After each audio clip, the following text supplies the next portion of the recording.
السلام عليكم، مرحبا بكم في قناتي. اولا عواشر مبروكه. وجيت اليوم نحضر معكم هاد غريبه، يعني تركيه اللي دايره ضجه في مواقع التواصل. بغيت نشاركها معكم، قلت علاش بلا ما نجربهاش ونشاركها. غادي ناخذ واحد سوبيره حيت كتخلط غير بالضرب. غادي نوضع فيها ساشي ديال الفاني، وغندير 4 البيضات. ماشي مشكل، واخا ما تكون في الثلاجه ماشي مشكل. 5 ديال الملح، وغادي نخلطها جيدا حتى تخلط يعني البيض اللي غنضيف عليه السكر كما كتشوفوا. نحاول نخلطو مزيان. انا بدلت الضرب هذا اللي غادي يساعدني. درت واحد 4 معلقه ديال نكهه الناطه، اختياري، اللي ما عندوش بلا ما يديرها. درت كاس عامر ديال السكر سنيده، وكاس ونص فايت شويه، يعني قل من اللار، يعني واحد شويه.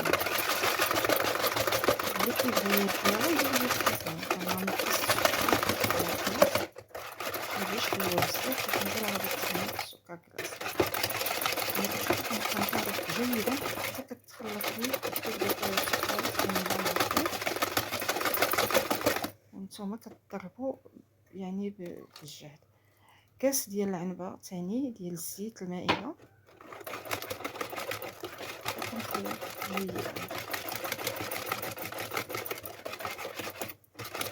كنسجمو العناصر كاملين. من بعد غادي نضيف الكاكاو المر، ولكن يكون نوع جيد، ما يكونش داك الكحل. 6 ديال المعالق كبار. اللي ما عندوش ديال العبار ممكن يدير 3 ديال الساشيات او 4،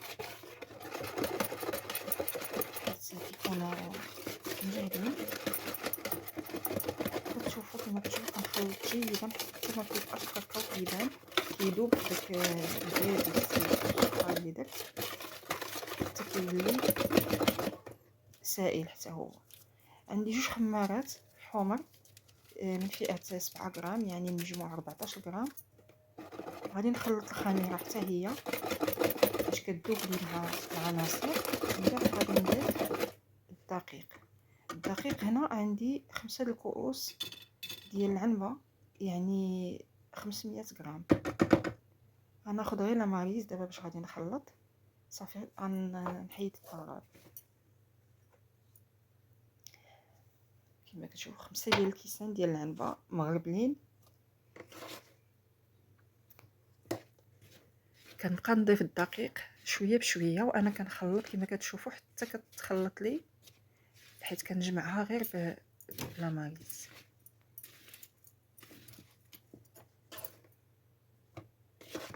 كنضيف شويه بشويه وانا كنخلط. ما تضيفوش دقه واحده باش ما تعذبكمش في التخلاط حتى يتدخل مع الكاكاو.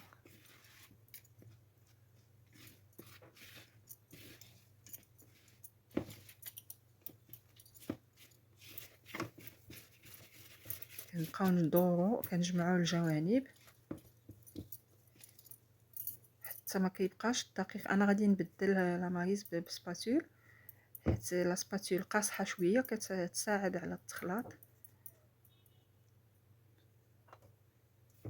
غادي نضيف الدقيق اللي فاضل شويه بشويه.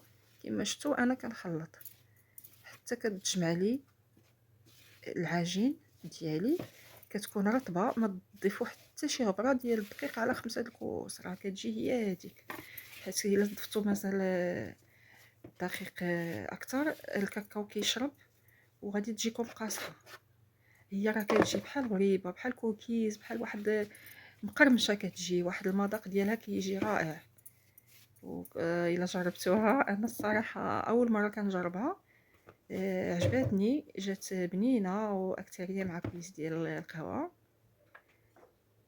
ناخذ قليل من الزيت. صافي جمعت العجين، درت الورق في اللاطه اولا الصحن ديال الفرن، ورق الطبخ ديال الفران، وسكر كلاصي سبيسيال تكون نوعيه جيده، لان الا درتو العادي راه غير كتدخلوها الفران كيذوب على السكر وما كتجيش المنظر ديالها زوين. كناخذ غير بالصبع ديالي شويه ديال الزيت باش ما تلتصقليش العجين كما كتشوفوا، حيت هي راها رطبه رطبه العجين ديالي. صافي غادي ندورها كامله في السكر كلاصي، يعني وجه وظهر كما كنقولوا، كنحربلوها في السكر.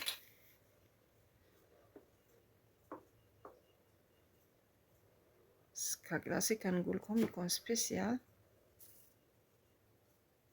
باش كيبقى قابط على الوجه ديال الغريبه.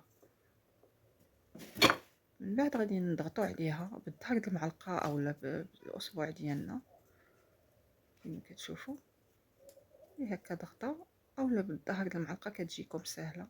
اللي غادي نديرها دابا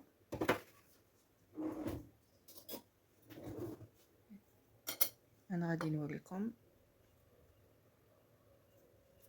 وغنستمروا حتى نكملوا اللاطه ديالنا. كنخليو واحد الفراغ ما بينه وبين باش ما تلتصقش لينا، وغنستمروا حتى نكملوا كما قلت لكم اللاطه ديالنا. غادي ندخلها الفرن يكون مسخن على 170 درجه، وهذا هو الشكل ديالها بعد ما كطيب. راه ما كتعطلش في الفرن، يعني 15 حتى ل 20 دقيقه. كنشعلوا لها الفوق حتى كتشقق، ومن بعد كنهبطوها لتحت واحد 2 دقائق صافي كنشعلوا لها من التحت. وهذا هو الشكل ديالها النهائي